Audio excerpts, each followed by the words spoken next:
Jai Radha Madhav Kunj Bihari.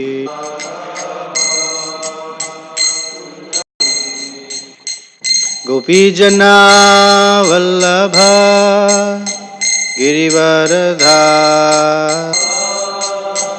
Yashodanand Vraj जनरंजना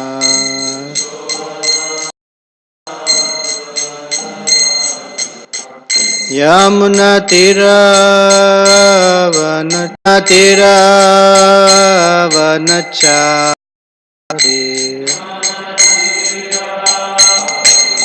Jai Radha Madhav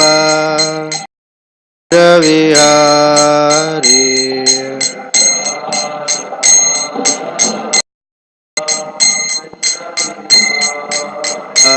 Madhav Kunj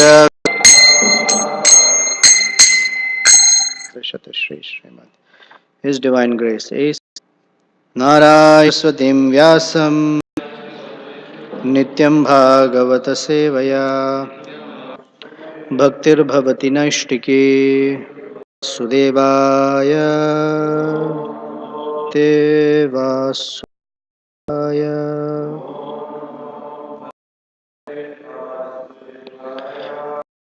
Namo Bhagavate Vasudevaya. Srimad Bhagvatam, Canto 6, Chapter 15. Deha Deho Bhijayate Bijadeva Yatha Bijam Dehi Artha Iva Shashvatah Dehena Dehino Rajan Deha Deho Vijayate Bijadeva Yatha Bijam Dehi Artha Iva Shashvatah.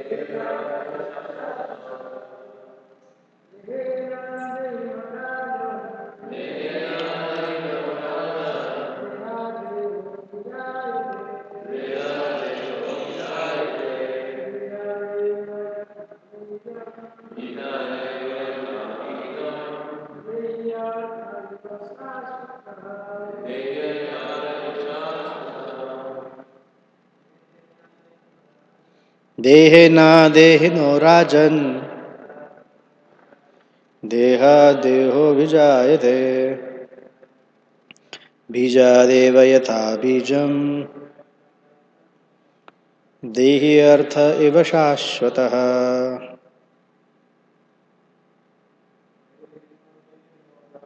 Dehena Dehino Rajan Deha Deho Vijayate Bijadeva Yatha Bijam Dehi Artha Iva Shashvatah. Dehena Dehino Rajan Bijadeva Yatha Bijam Dehi Artha Iva Shashvatah.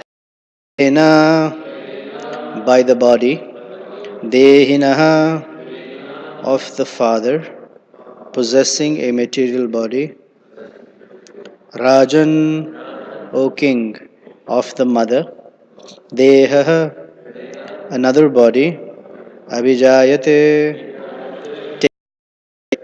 Bijat, from one seed, Eva, indeed, Yatha, just as, Bijam, another seed, Dehi, a person who has accepted a material body, Arthaha, Eva, like, Shashvatah, eternal. Translation and purport by Srila Prabhupada ki Jai. As from one seed another seed is generated, O king, so from one body, the body of the father, through another body, body of the mother, a third body is generated, the body of a son. As the elements of the material body are eternal, the living entity who appears through these material elements is also eternal. Purport. From Bhagavad Gita, we understand that there are two energies, namely the superior energy and the inferior energy. Inferior energy consists of the 5 gross and 3 subtle material elements.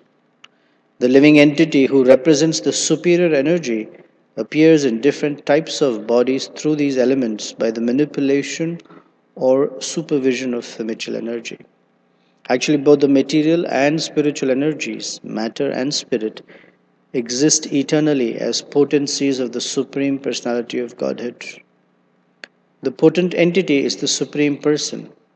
Since the spiritual energy, the living being, who is part and parcel of the Supreme Lord, desires to enjoy this material world, the Lord gives him a chance to accept different types of material bodies and enjoy or suffer in different material conditions. Factually, the spiritual energy, the living entity who desires to enjoy material things, is manipulated by the Supreme Lord. The so called father and mother have nothing to do with the living entity. As a result of his own choice and karma, the living being takes different bodies through the agency of so called fathers and mothers. Om Jnana Timirandasya Jnananjana Shalakaya Chakshur Unmilitam Yena Tasmai Shri Gurave Namaha Sri Chaitanya Manovishtam Sthapitam Yena Bhutale Swayam Rupa Kadamahyam Dadati Swapadantikam Nama Om Vishnupadaya Krishna Parishtaya Bhutale Srimate Bhaktivedanta Swaminiti Namine Namaste Saraswate Deve Gauravani Pracharine Nirvishesha Shunyavadi Paschatya Deshatarine Vanchakalpatarubhyascha Kripa Sindhubhya Evacha Patitanam Pavanebhyo Vaishnavebhyo Namo Namaha Shri Krishna Chaitanya Prabhu Nityananda Shri Advaita Gadadhara Srivasadi Gaura Bhakta Vrinda Hare Krishna Krishna Krishna Hare Hare Hare Rama Rama Rama Hare Hare. I will read text 8 as well because it's the same concept that's being continued. Divisions of generalization and specification, such as nationality and individuality, are the imaginations of persons who are not advanced in knowledge. Purport. Actually, there are two energies, material and spiritual. Both of them are ever existing because they are emanations from the eternal truth, the Supreme Lord. Because the individual soul, the individual living entity, has desired to act in forgetfulness of his original identity since time immemorial, he is accepting different positions in material bodies and being designated nationality, community, society, species, and so on.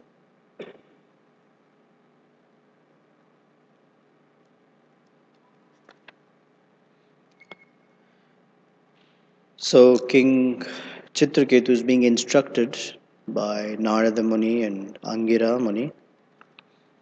And here this is a very simple principle.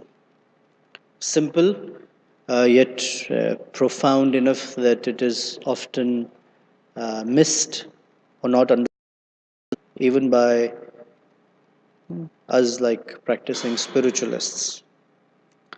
For example, we know for a fact that from the very first day we enter a Hare Krishna temple,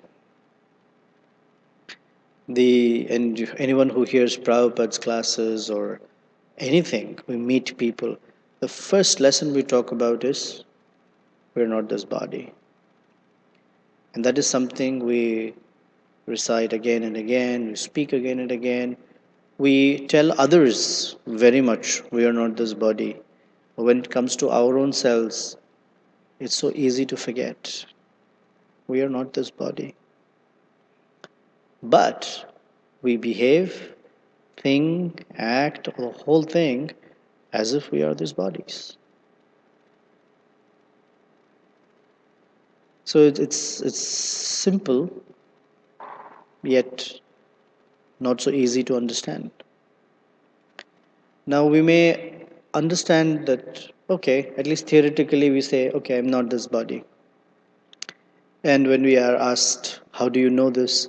Then we give certain logical explanations, such as, oh, when the soul leaves the body, the same body, all the elements are there, the brain is there, the heart is there, the organs are there, but somehow they're not working.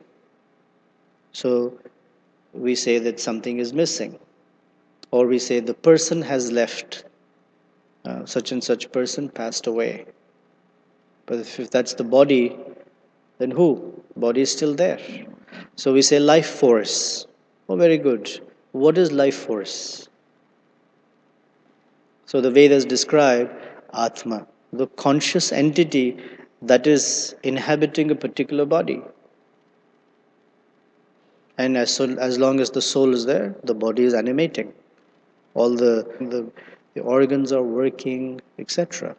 And as soon as the soul leaves, everything is there, but nothing's activated. Like in a car, everything is there. Unless the driver turns it on, nothing is activated. Electric systems are there, chemical systems are there, mechanical systems are there. The whole thing is there. It's in one integrated unit, but just sits lifeless like that. So we say, however, we really cannot deeply, we can't say we've realized because we don't know exactly how the soul is situated in the body. We say it's in the region of the heart. Wonderful. How?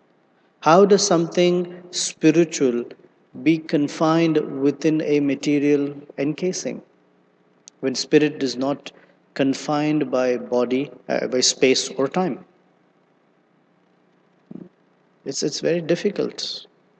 It is beyond the grasp of the mind and the intelligence. It is something that's we realized of how something spiritual animates everything material. We can't see it, you can't touch it, but you know it's there because we are that. But how does it happen? How does the soul enter a body? How does the soul leave the body? When does the soul enter? Like we say, when does conception happen? Is it when the sperm meets the ovum? Is that when? Etc. So there are so many things that are not too clear. And there's something, even by just sitting in one corner and thinking about, will not get us the answer. It is something that has to come come about as realization, has to be revealed. Yet, it's very intricate and it is something that we deal with every day, every moment. So it requires Angira and Narada Muni like personalities to explain to King Chitraketu. And by their mercy, we are understanding how it happens. So here's an analogy.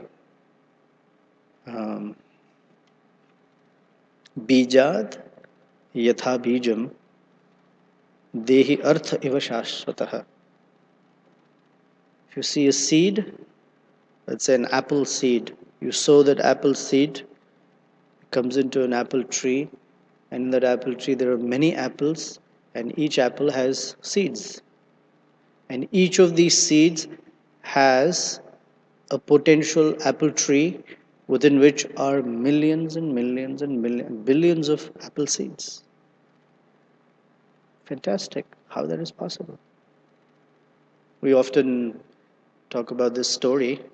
You know that story of Narada Muni visiting uh, two persons. One is a Brahmin, very knowledgeable, and the other is a cobbler, very, I guess, mundane pedestrian type lifestyle. And Narada meets the Brahmana, and the Brahman says, "Oh, Narada Muni, where are you going?"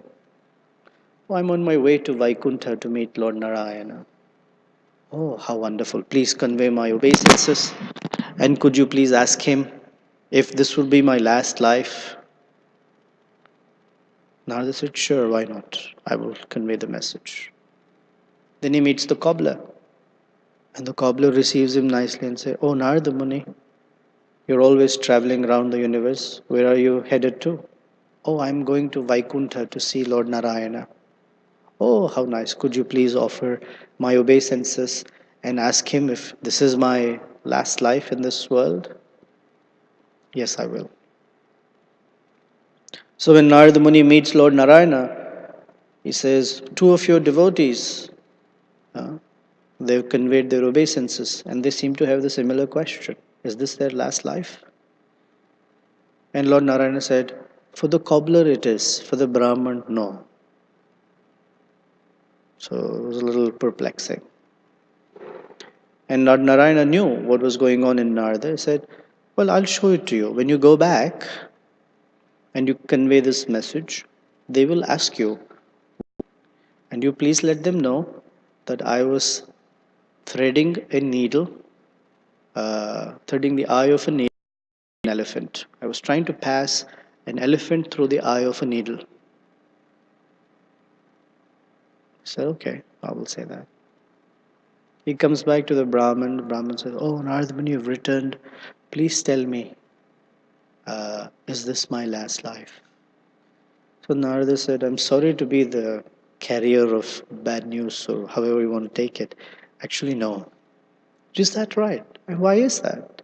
What was the Lord doing when you asked this question? He said he was threading the eye of a needle with an elephant. What? How is that possible? The eye of the needle is so small. Elephant is so big. Are you joking with me? I said, no, that's what he was doing. Oh, come on. Did you really go there? Are you just messing with me? So then Narada went to meet the cobbler. And he said, oh, Narada Muni, please tell me, did you meet Lord Narayana? Yes. Oh, how wonderful. What was my Lord doing? Oh, he was threading a needle, the eye of a needle with an elephant. Oh, how wonderful. Wonderful. You believe that? Why not? What's the problem here? So Narada said, well, the eye of the needle is very small, the elephant is very big, it's just not possible. No, anything is possible. For my Lord, anything is possible. Because, Narada, this is nothing. This is like the least of things that my Lord. You see, Narada, the tree is so big. It stands for hundreds of years. And each banyan tree has billions of seeds, and within each seed is a potential another banyan tree. So if you can put such a big banyan tree into a small seed, and within that seed many billions of banyan trees, what is the problem of passing an elephant through the eye of a needle? It's not a problem at all. This is the easiest of things. And Narada was surprised, like what faith he's carrying in his heart. Because, and I'm going to move a little and touch a subject. There are two things. One is the rational approach to life, which, by the way, is important. Like if I ask Luke, who's not here, what is he doing? Well, he's passing an elephant through the eye of a needle. We'll tell him to come down right now. Don't waste your time. Right? One is rationality. And we all are rational beings. We don't behave irrationally. I mean, we do behave irrationally, but we don't conduct or want to conduct our life irrationally. Along with ration is what's called faith. Faith means to accept things that are outside our ability to understand and grasp. And different persons have different degrees of faith. So, to that degree, you can accept something. So, common example is none of us has seen Newton, but we all accept Newton is there because in a book they show a painting of this is how Newton looked with his curly hair. And we say, oh, Newton. None of us has seen how he. Maybe he was a bald headed with Sika and Tilak. Who knows? Maybe. Maybe not. I don't know. But we see that picture. Or we see something else. And we accept. Oh, okay. And we accept because many persons are saying it. We go by the popularity of that idea. If all scientists are saying Newton existed and he gave these laws of motion, so we say, the scientists are not out to cheat us. They've dedicated their life for understanding science. It must be true. And then they will explain to us in classes how the first law of motion, second and third law of motion. Oh, very good. Yes. None of us has seen Newton. None of us has dared to stand up in class and say, I don't believe this. Can you prove that Newton existed? Others I won't come to class. And they say, yeah, don't come. Or sit in the detention room, whatever. Yeah. So faith is that which allows us to grasp and accept things outside our abilities. And it's not just only religionists are operating on faith. Every one of us, even if you're not religious, we're operating on faith. So I was on this interfaith panel a few days ago, and one of the ladies who was sitting there, she said, I'm not so much into faith. I'm a very rational person. I don't have faith in pretty much anything. If I had a chance, I would have interjected to say, when you turn on your car, do you have faith that it won't blow up? Do you have enough faith that it's going to turn on and take you from one place to another? Have you seen the car being manufactured? When you get on an aeroplane and the flight attendant is standing there, hello, welcome. Do you stop by and say, can I see the pilot's resume? Can I see how many hours he has logged, flying hours? I want to talk to the pilot. I want to check if he's all right. We don't ask. We just assume that if he's there, employed by the airline, that he knows what he's doing. It would be interesting if the pilot sits and says, ladies and gentlemen, does anyone know where the on switch is for the plane?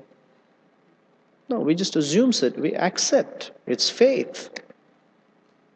We don't know how the plane works. We assume, oh, this guy knows what he's doing. So rationality has its place. And along with the rationality, faith has its place. In fact, it is within this domain, it is our rationality that feeds our faith. Our rationality says, this guy must be licensed, he must have logged many hours, he must have qualified himself, therefore I can have faith that he will fly the plane.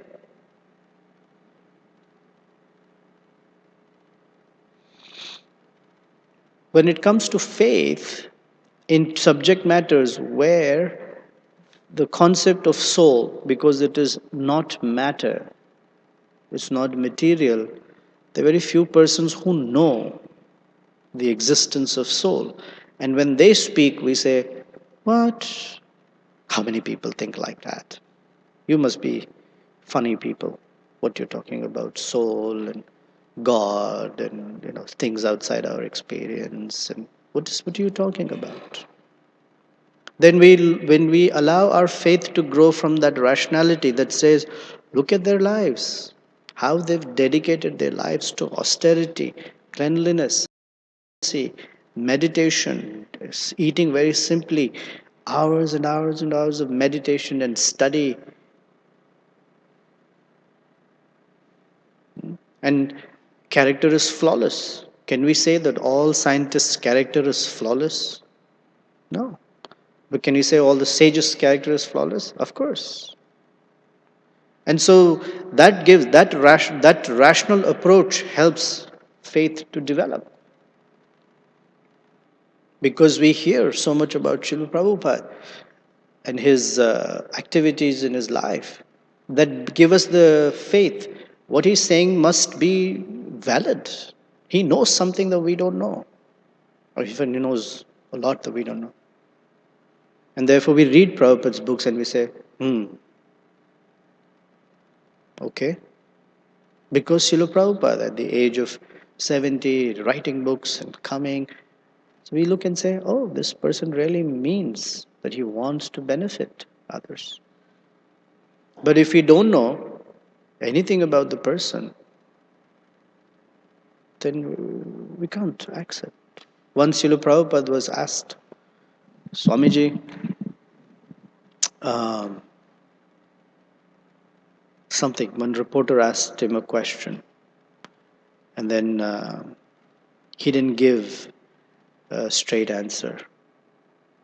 So she asked again, and he didn't give a straight answer. So she wanted to change the subject, and she said, Swamiji, before you became the Hare Krishna leader and guru, what did you do? Did you have a business? Did you have family? And Prabhupada said, why should I tell you? So she became uncomfortable. She didn't know how to answer it. No, Swamiji, I'd like to know. Why should I tell you? Then Rameshwar Swami, who was standing next to Prabhupada, said, Srila Prabhupada, generally uh, when they want to know the author of certain books, so that when they know about the author and they publish about the author, more people would be interested in reading the book of the author. Oh, for books? And then he said, then I will tell you. And he told about himself. His interest was making sure the books go out.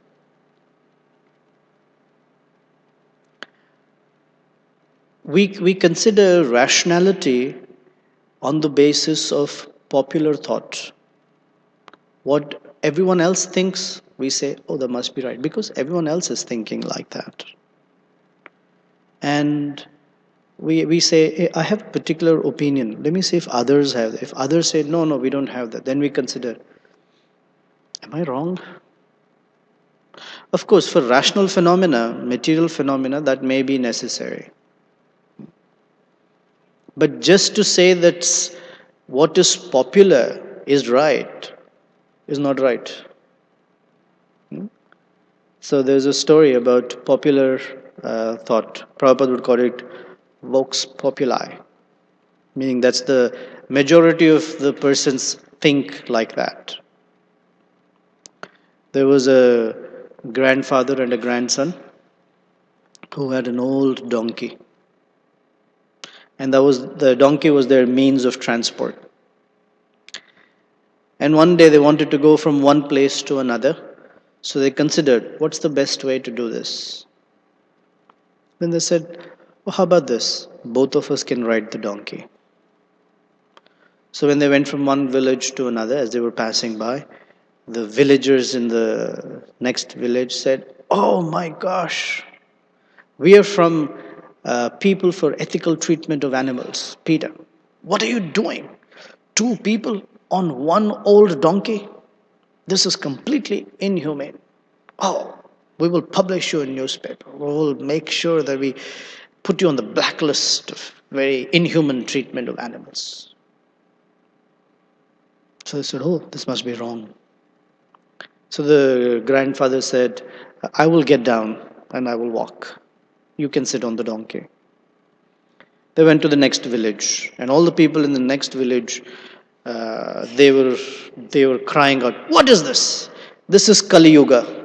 Look at this young boy. He's all fit and nice, and he's riding the donkey, and no consideration for the old man. Poor man, he's walking. What happened? Nowadays, no sense of culture, no respect. This is how we treat old people. Then they said, oh, maybe that's not right. Then they said, okay, grandfather said, I will sit on the donkey and you walk. They went to the next village. And they were all the child protection people there. And they said, what is this? Abusing small children? Old fellow nicely sitting and riding the donkey? And the poor little child? What is this? Some sweatshop? This is the way you treat children? No sense of that they are delicate, young, and you shouldn't subject them to such torture. What is this? And they both said, oh, okay, maybe we should carry the donkey because the donkey is now old. So they carried the donkey because they didn't know what to do. And the next village, everyone started laughing. What is this? Foolish people. The donkey is meant to be ridden. You're supposed to sit on the donkey, not carry the donkey. What are you guys up to? Are you crazy? And everyone gathered and they were laughing at these people. So these two were crossing a river, and with so many people gathered and laughing and heckling, the donkey got nervous and fell off the bridge and drowned. So it's like that. It's like, what is the right thing? Just because popular voice says, what are you doing? Oh, this is not right.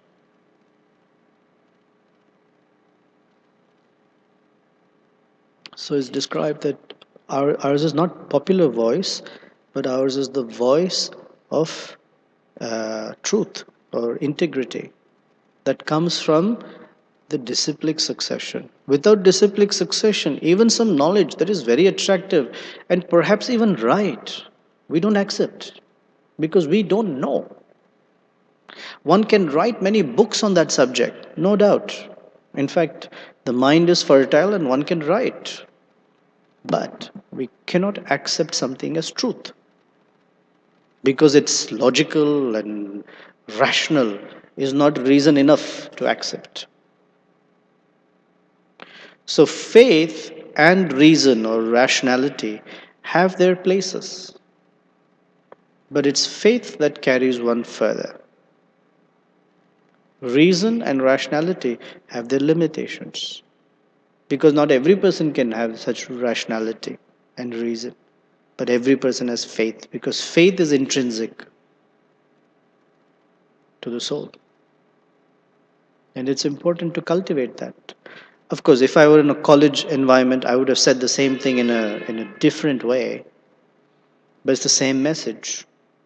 Our real wealth and asset is our faith in the disciplic succession. It's not on the strength of our rationality. Because rationality is on the basis of material assets and material paradigms. And material paradigms cannot touch the absolute truth. Faith can. Of course, we can also misplace faith that is described in the Bhagavad Gita. We can have great faith in a wrong person. Krishna describes faith in the mode of ignorance, faith in the mode of passion, faith in the mode of goodness. And Prabhupada describes that a person's activity and behavior, even his faith, will be influenced by the condition of the heart within the modes of nature. So if a person is influenced by the mode of ignorance, that person cannot have faith that is in the mode of goodness. It will be in the mode of ignorance. Do you understand? So we are asked to develop a lifestyle progressively that is in the mode of goodness. Then our faith will be of that quality. Our understanding will be of that quality. Otherwise, we'll see the same thing. Two different persons will have different understanding of that thing. One may be in a different mode than the other. So when people come, let's say first time when we came and someone said there is a soul, we are the soul and this body is simply material. If my heart is in the mode of ignorance, that message doesn't even make any sense to me. But with association of devotees, with service, with some what we call purification, either through prasadam or through chanting of the holy name, somehow the condition of the heart becomes a little uplifted. Then certain things make sense. Oh, really? Maybe there is something like that. And with progressive such cultivation, then we start understanding, oh, that is true. Of course, we cannot understand absolute truth through logic because logic in of itself is a material methodology. So something material cannot touch something spiritual. But we use logic to at least orient ourselves in the right direction.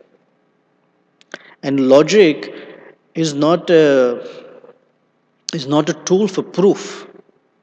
Logic is only a tool for explaining something, but that's not a proof. Like because we say, oh, certain things or certain phenomena we explain logically, that doesn't prove it. Everyone accepts, but it orients us in the right direction, and the proof is revealed.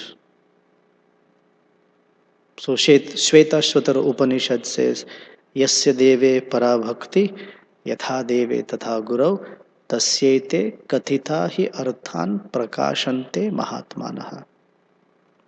One who has implicit faith in the spiritual master and the Supreme Personality of Godhead, in that person's heart, all the truths are revealed. This is our process. We shouldn't think of, let me approach this logically. We will not. We will not get to the absolute truth because ours is not an ascending system. Ours is a descending system. And the descending system is that we have to receive Krishna's mercy. It is called descending mercy. Mercy never flows from here to there, it flows from a higher level to a lower level. So when we come to a spiritual master and we come to Krishna, we have to make sure that our heart is at a lower level than Krishna's or Guru's. Only then mercy will flow.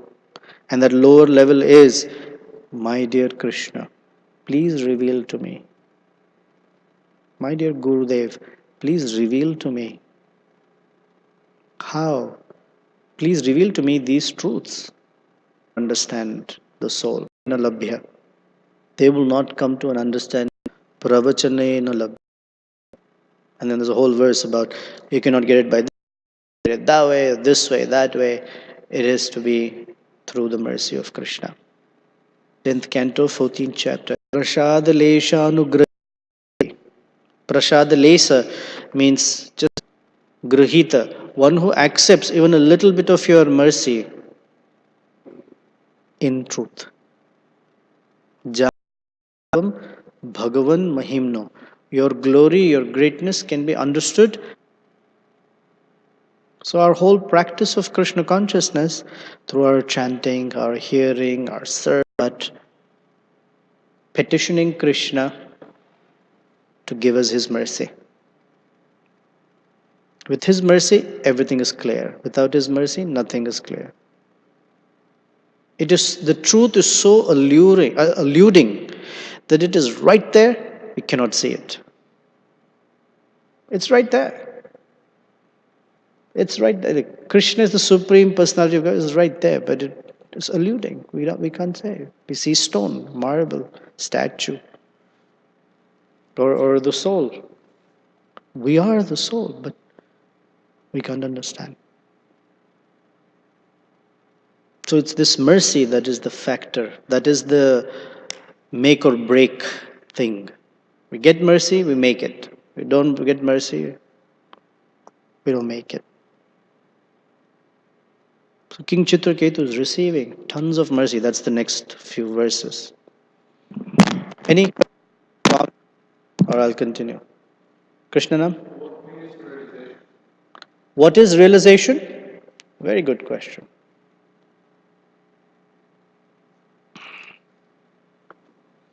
We use the term realization often, but mostly it is some insight or some understanding. Realization means that whatever we've understood or realized becomes our nature of how we live our life from there on.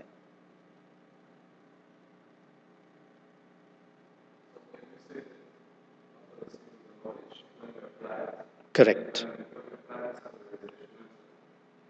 So, realization comes from application. If we cannot apply some knowledge, we will not have any realization. So Prabhupada designed the whole day for us in such a beautiful way that we would hear something, and the rest of the day we're supposed to apply what we heard to get that realization. Generally, we hear something, and as soon as we bow down, Srila Prabhupada ki jai, it vanishes. We're meant to apply that, discuss it, apply it in all circumstances from that point forward to see if we have that sensation, that understanding. Oh, I am not this. Whatever is that thing we're trying to realize. Now, just by application, realization doesn't come. Application is our part. Realization is Krishna's gift. So when Krishna sees, oh, this person is genuinely trying to understand because he or she has heard from their spiritual master or from the devotees, they're trying, let me give them this realization. So realization is considered Krishna's gift. Prasad lesha anugrahita evahi. So we ask, how is Krishna giving his mercy? Through realizations. Janati tattvam. Then Krishna starts revealing himself, the truth about himself. So application, we can say, is our way of demonstrating to Krishna that we are serious to know about him. Michael? Yeah, there's a mic here. Can you go over simple faith and blind faith? Simple faith and? Blind faith. Blind faith.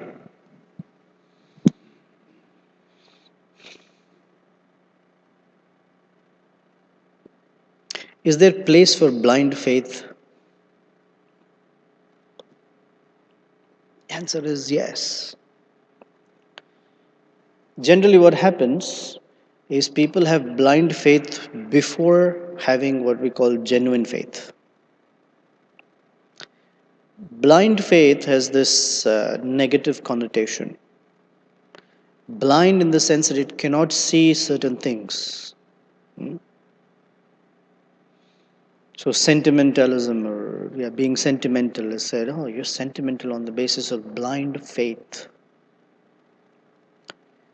Faith develops properly on the basis of knowledge. If one doesn't have knowledge associated with one's lifestyle, then one wouldn't know anything. So that is called blind faith. So just as religionists are often stigmatized of being blind followers, people in this world in general are also blind followers. For example, everything that a person sees on TV or watches on radio or hears on radio, they accept that as truth. That is blind following because it appears so. In fact, blind following means accepting our senses as perfect instruments for understanding truth. Seeing is believing. I saw it, I believe it. Or I heard it and I believe it. This is blind faith. Because there's no knowledge associated with it. The knowledge that our senses are limited, they can make mistakes, we can come under illusion, there's a cheating propensity. So that's blind faith. And simple faith is that one stops trusting those senses completely. They have some validity, of course, there's a mic there. It has its validity. But what I'm not seeing is the reality. I take the projection of the senses as truth. So simple faith will tell me from the words of the spiritual master that is material energy, or however it's explained. So we say knowledge means to see things as they are. This is Prabhupada's definition of knowledge. To know things as they are. When we see things as they are, on the basis of as it is spoken by the spiritual master or Shastra and Sadhu, then our real faith starts developing. And that real faith will tell us to discern something that we accept as real to be not real. That's called Maya, right? Right now, the blind faith is such that we accept Maya as reality. And we accept the truth as Maya. And faith has the transforming potency that we start accepting truth as truth and Maya as Maya. And the transformation comes from the words of the Guru. That's why we say, Shri Guru Mukha Padma Vakya Chittete Karya Aikya Arna Kariho Mane Asha. And then we say, Chakshudana Dinojai, that He has given me the eyes to see the truth, different from illusion. Divya Jnana Hriday Prakashito, that the transcendental knowledge has been revealed in my heart. Although we hear it from the ear, it's revealed in the heart. So faith helps us see things as they are and accept things beyond our understanding.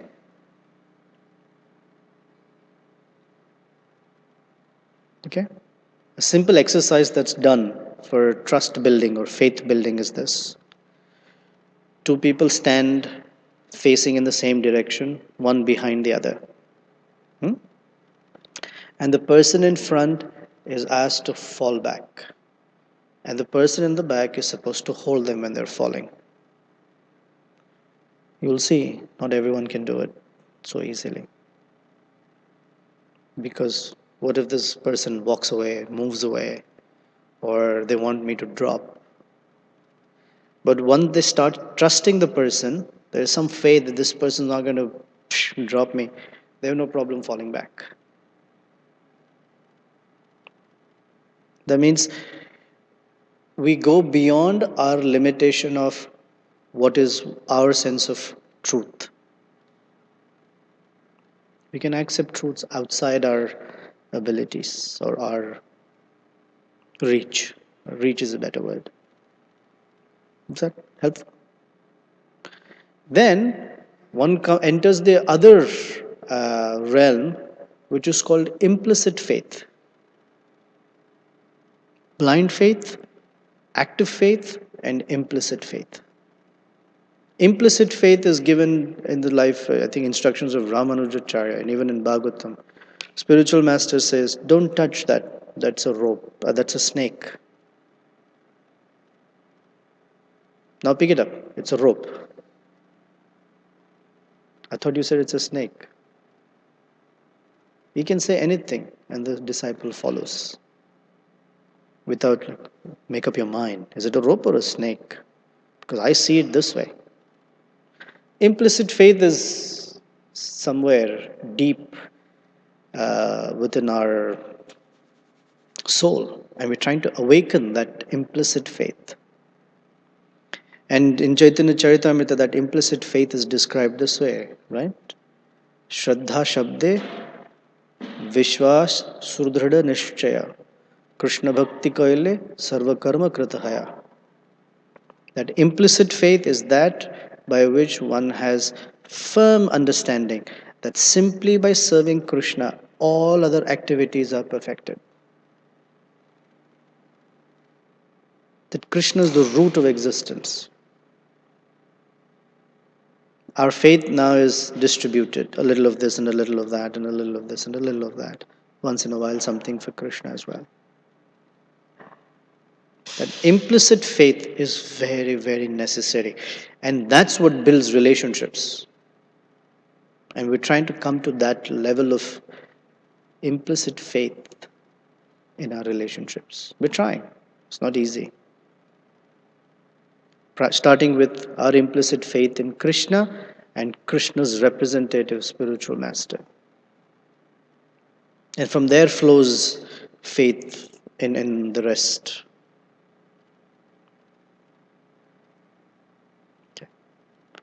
Our goal is implicit faith, because in that implicit faith, everything is revealed. Um,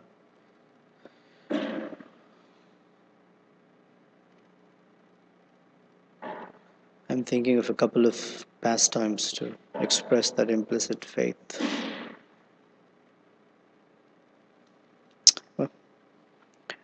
In Ramanujacharya's life, he had a very amazing disciple by the name Dasarathi.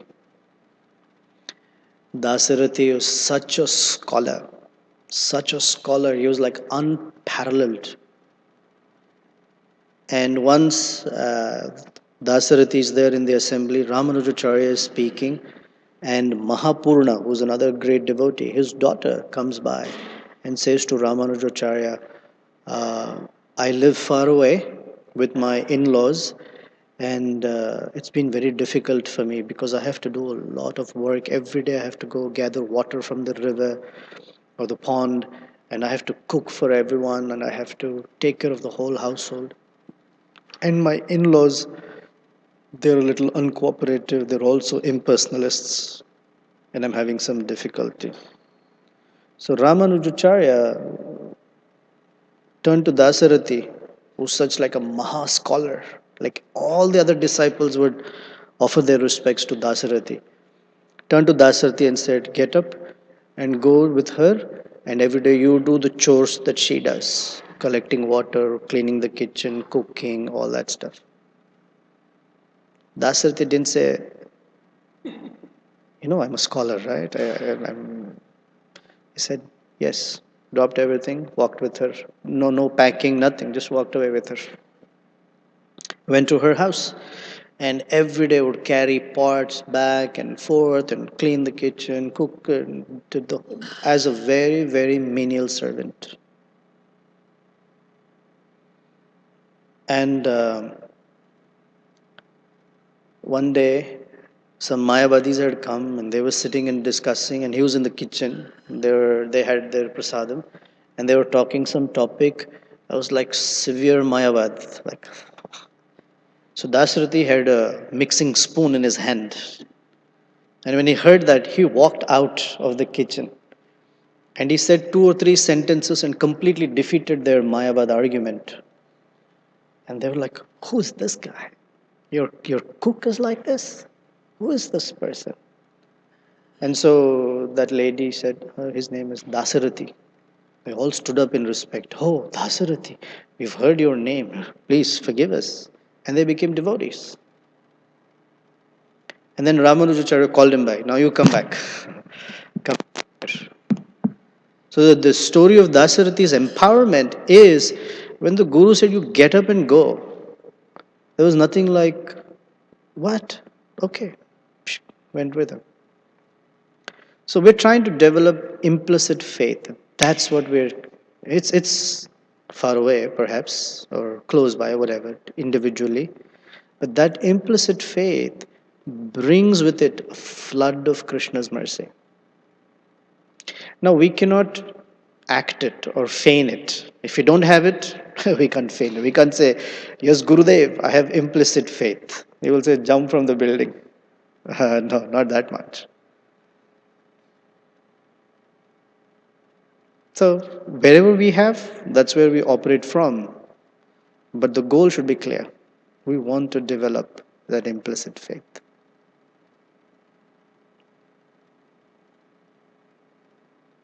Okay, anything else? Right. Okay. Srila Prabhupada ki jai, Srimad Bhagvatam ki jai, Gaura Premanande.